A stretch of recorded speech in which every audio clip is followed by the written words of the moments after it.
Skylab Houston, everybody around here has looked at the bird and it looks real good. Roger, roger. And you're being awaited by the USS Ticonderoga. And we're waiting to see you back here in Houston, too. All righty. You can relay to the Tycho. We've got their Fox Corpin and our hook is down. Roger that. This was Skylab on the final day of the first manned mission. And if you guys The crew had this last view as they made preparations for return to Earth. Give it to you here. It had been a successful mission. The large majority of scientific objectives were accomplished. 10 miles. But the bright orange sunshade, the single solar wing, presented a striking reminder of a mission that was something more than routine. A mission that gave new meaning to the term manned spaceflight. Minus 13, 12, 11, 10, 9, 8. We have ignition sequence has started. 6, 5, 4, 3, 2, 1, 0. And we have liftoff.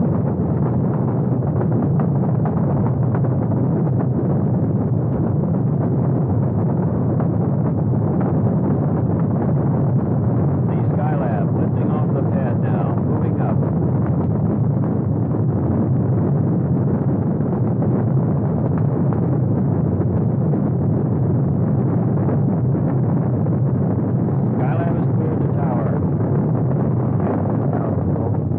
It was the afternoon of May 14, 1973, when the unmanned Skylab Saturn workshop was hurled aloft at Cape Kennedy, on the way to its assigned orbit 236 nautical miles in space. The cloud cover was heavy on launch day and prevented tracking cameras from seeing an event that occurred about 1 minute into the mission. At the point of maximum vibration, telemetry sensed premature deployment of the meteoroid shield, followed by a weak electrical signal from the workshop solar arrays. Clearly, there had been a problem, but the exact nature wasn't known until after orbital insertion. During the first revolution, Skylab temperatures began to rise rapidly, and pieces of the puzzle started to fall in place. NASA engineers surmised that the anomalies were most likely related. It was felt that the meteoroid shield had been completely lost at deployment, which accounted for the high heat levels. Also, that fragments of the meteoroid shield had jammed or otherwise hindered full deployment of the solar array panels.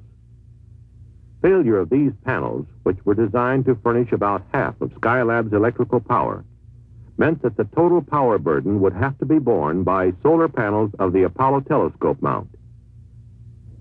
By early evening, workshop temperatures had risen above the level of safety.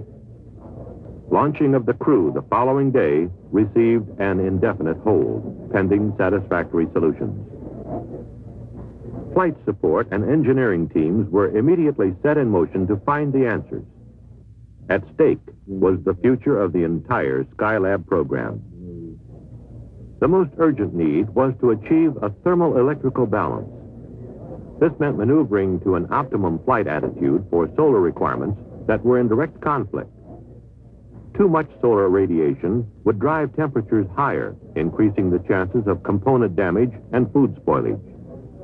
On the other hand, generation of electrical power to drive heat exchangers and food freezers was wholly dependent on exposure to the sun. While flight controllers struggled to achieve this delicate balance, other teams had the major objective of designing a thermal shield that could be deployed on the workshop to make it habitable. NASA centers and private industry responded with a variety of shield concepts. The most promising designs were released for fabrication.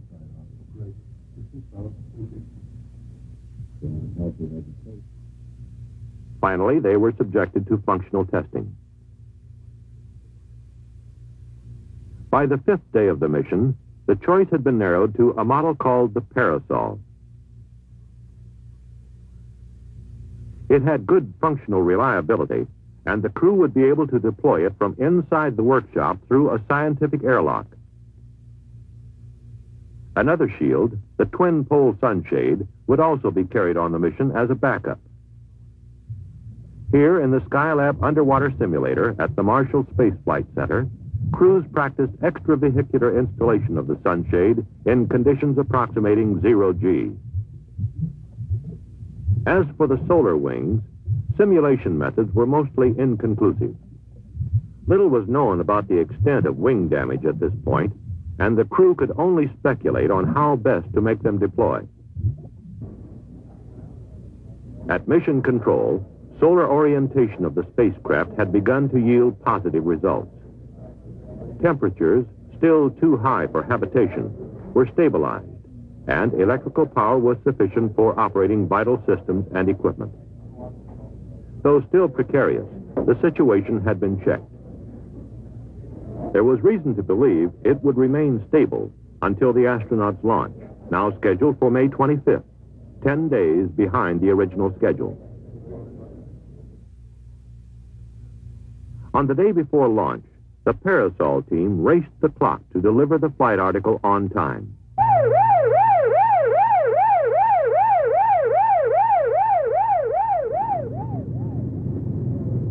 They were down to the last 30-minute extension as the Parasol, packed in the flight canister, was loaded for transfer to Cape Kennedy.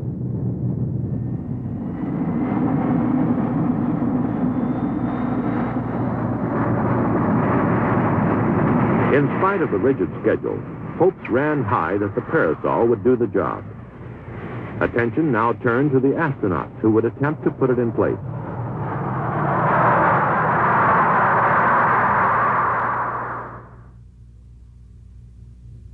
In the early morning hours of May 25th, Skylab 2, with both thermal shields stowed aboard, was well along in the countdown. The crew, meanwhile, made ready to embark on their historic mission. This all-Navy crew consisted of Captain Charles P. Conrad, Skylab commander, a veteran of both the Gemini and Apollo programs. Commander Paul Weitz, who would be Skylab pilot for the mission, had been a member of the support crew of Apollo 12. And Commander Joseph Kerwin, scientist pilot, who would be the first American physician in space. The 10-day delay had been a giant cram course for all concerned, especially for the crew. And their job was only partially complete. The execution of all the planning effort was now solely in their hands.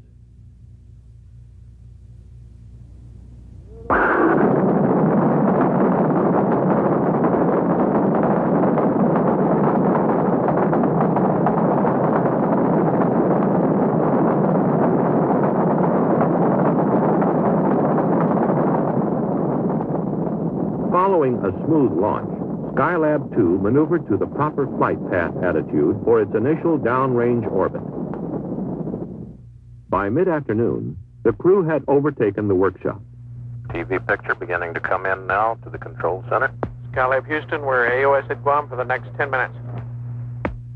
Tally ho, the Skylab. We got her in daylight at 1.5 miles, 29 feet per second.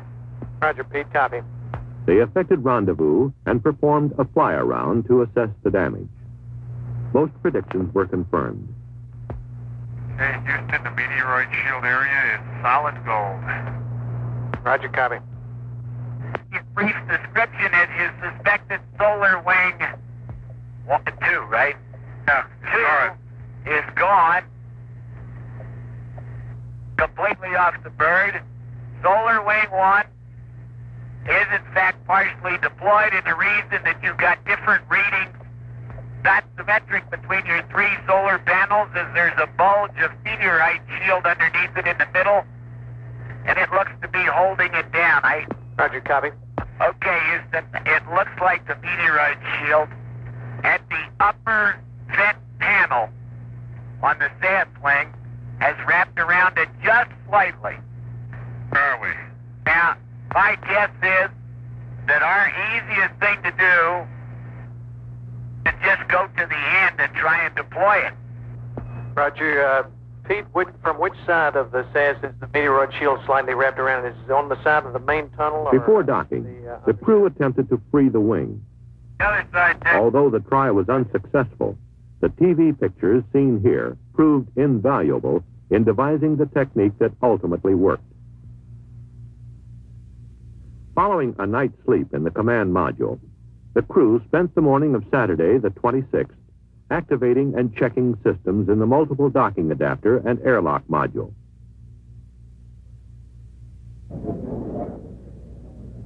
Later, they were given a go to enter the workshop. So we are progressing slow but sure, and everything so far is working.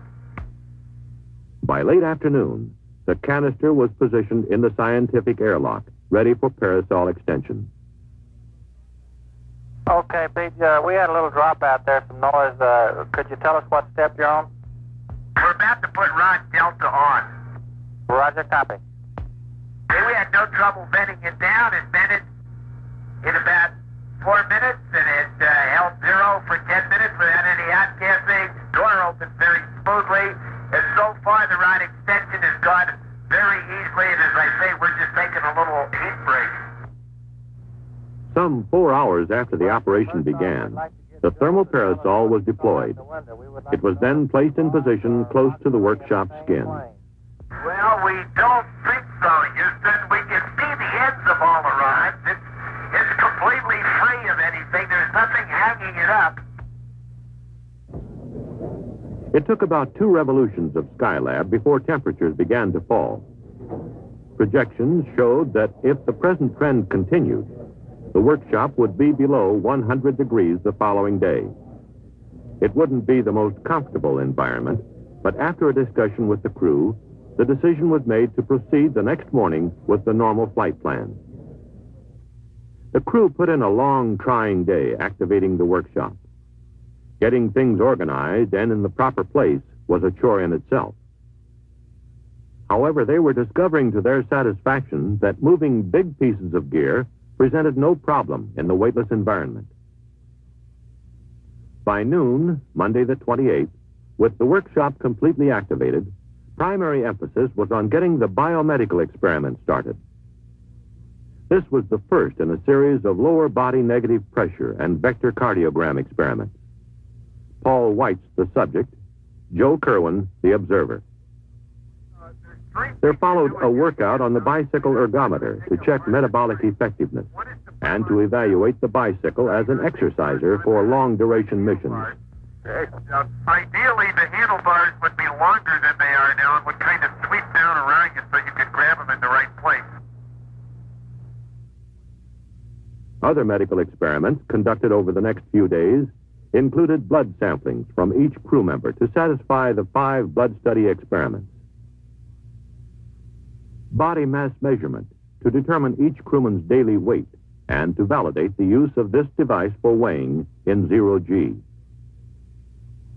A rotating litter chair, a part of the human vestibular function experiment, tested for motion sickness, rotation perception, and ability to determine orientation.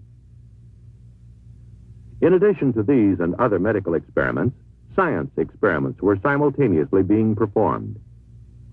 Here, Pete Conrad operates the Apollo telescope mount control and display panel in preparation for the solar physics studies. In subsequent operations, data such as this active region of the sun was recorded by the telescope. Weird sound, but it's pretty collaborative. Right? Got a tape motion light. The Earth resources experiments also got underway after activation of the 6 remote sensing systems. Mark, S-192, I got a ready light. We just came out from over the clouds. How about that? Auto sequence start on 90 and UEPC go. From a broad field of view provided by this large space platform, the systems began photographing selected portions of the Earth's surface in the visible and near-infrared spectral regions. There went out. Although the crew had earlier encountered a number of equipment problems, the result of excessive temperatures, the prospects now looked bright for a full 28-day mission. The The temperature had stabilized in the mid-70s. The food was good, and so was morale. And up to now, the 4,700 watts of available power appeared to be adequate as long as high-load experiments were staggered. However, by the 5th day, some of the storage batteries had begun to perform in a degraded manner. The power shortage grew critical, and it became apparent that to carry out the mission, the jammed solar panel would have to be deployed. Meanwhile, at Marshall, in the underwater simulator, techniques were being developed based on TV coverage of the solar wing. Using only tools and equipment like those aboard Skylab, the backup crew developed a set of procedures they felt would do the job.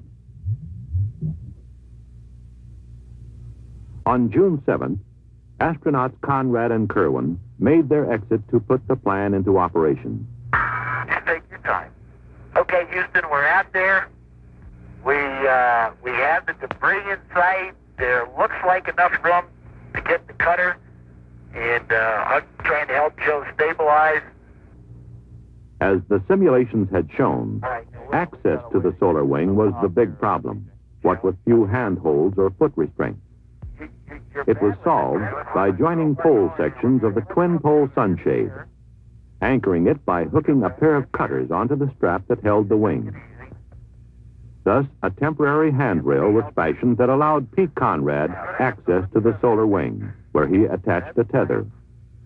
The cutters then severed the strap, and the tether was pulled taut to free the wing actuator.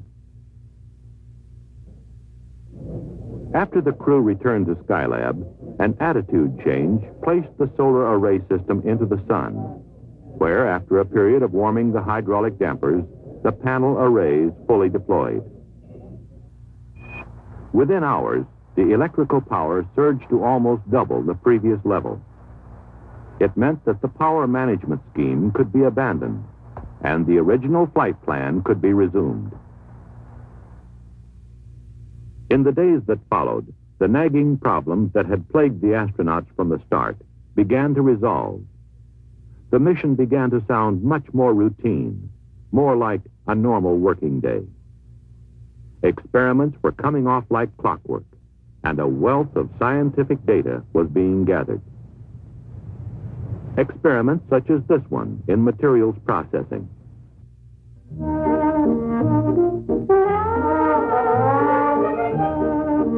With more leisure, it was not uncommon for the men of Skylab to indulge themselves in the fluidity of movement in zero G.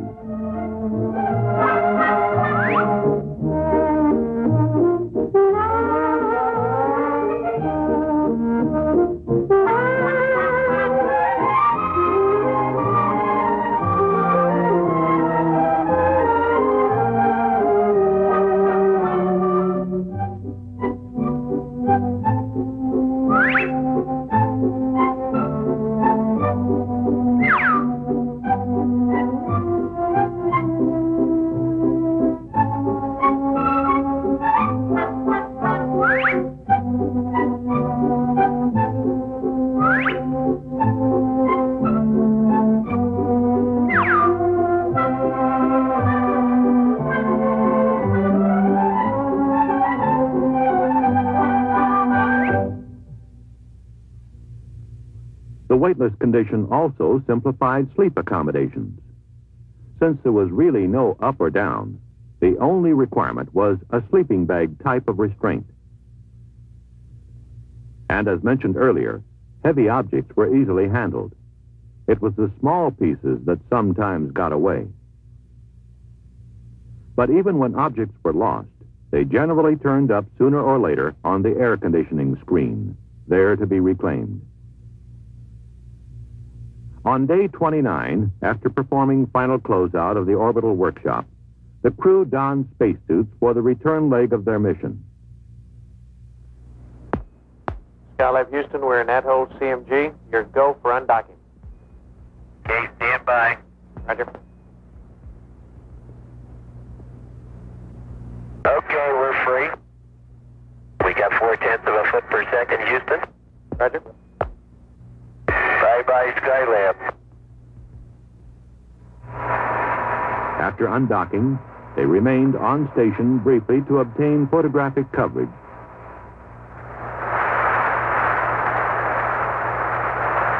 Following deorbit, the command module, its heat shield trailing a fiery plume, re-entered the atmosphere. For the first time in about a month, the crew experienced the forces of gravity. Ticonderoga standing by for sonic boom now. Skylab Houston through Ra 1. How do you read? After we leave you loud and clear, Houston, everything's okay. We're out of 40,000. Very good, Pete. You're in the groove. Hello, recovery, Skylab. On the main, everything's okay. And this is recovery. We have a visual below the overcast, about 100 at 050, 6 miles from Ticonderoga.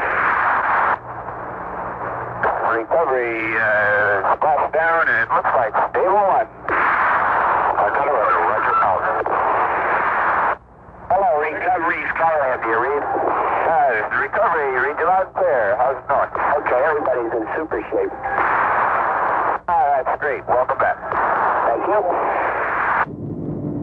Splashdown occurred some 700 miles off Southern California, near the recovery ship, the USS Ticonderoga. After retrieval and positioning on the flight deck, the command module hatch was opened. One by one, the crewmen stepped forth unassisted, seemingly undaunted by their return to normal gravity.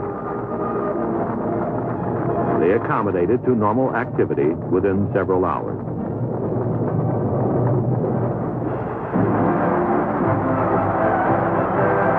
In San Diego, the first Skylab crewmen were received by a vocal and appreciative throng. They had reason to be proud. The large majority of scheduled experimental data was gathered, and all subsystem operational test objectives were achieved. All this in spite of the problems encountered from the start.